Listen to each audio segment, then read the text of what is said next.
Boy, that sure was great, huh? So, I think it's time that I tell you a couple things about the guys behind me. So obviously you can tell we're all very handsome people.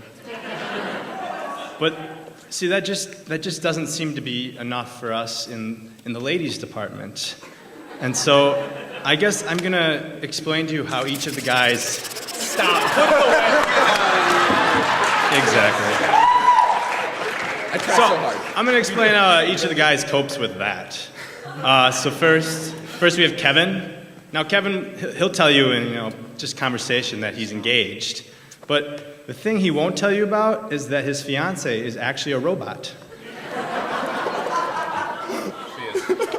Next is Brian Matheson here. So Brian, great, yeah, thanks guys. So Brian he's late a lot, and these guys seem to know, and it's sometimes because he's sleeping, and so he's just always sleeping that the world just passes by, without him. So that's kind of how he gets on with it. I don't know. It's okay. I like sleeping. Next is Alex Blugerman. So Alex has chosen to become mute, which you think it's actually that's exactly my point, kind of. So we thought this would deter women away from him, but in fact, it's just been attracting them all over because he's not saying the things he usually says. Just kidding, Alex. No, you're right. Next is Ben. So Ben has some success with the ladies, but then there's this one time where, he had a bad experience with this girl getting just cut on his chiseled jaw, and there was blood. And it was just so awful that Ben was traumatized and decided to become a Sherpa in the Himalayas. But the rumors are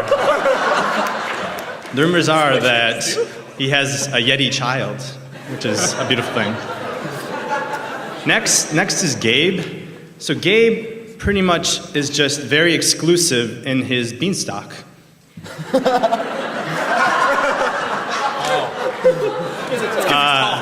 So then this guy right here, that's Brad. Next is Brian.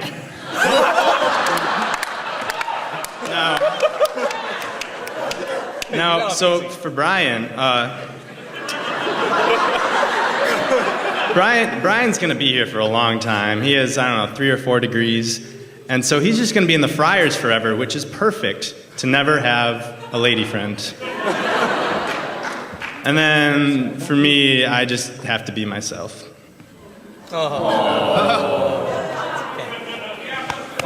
False information. We're gonna sing now. I don't know what the next song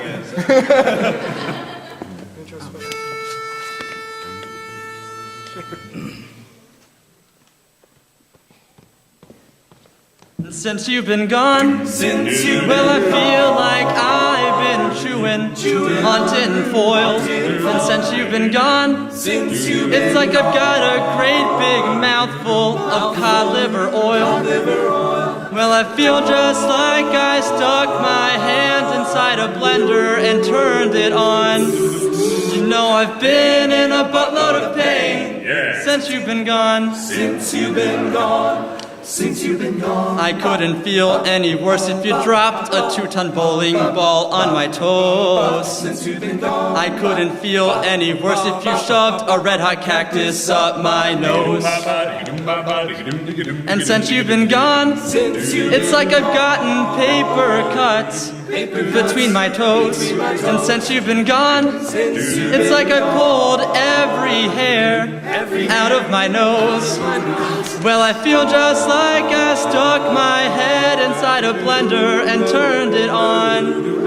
I've been in a buttload of pain since you've been gone. Since you've been gone. Since you've been gone. I couldn't feel any worse if I ate a whole pile of dog poo. Since you've been gone. I couldn't feel any worse if I listened to Friday all the way through.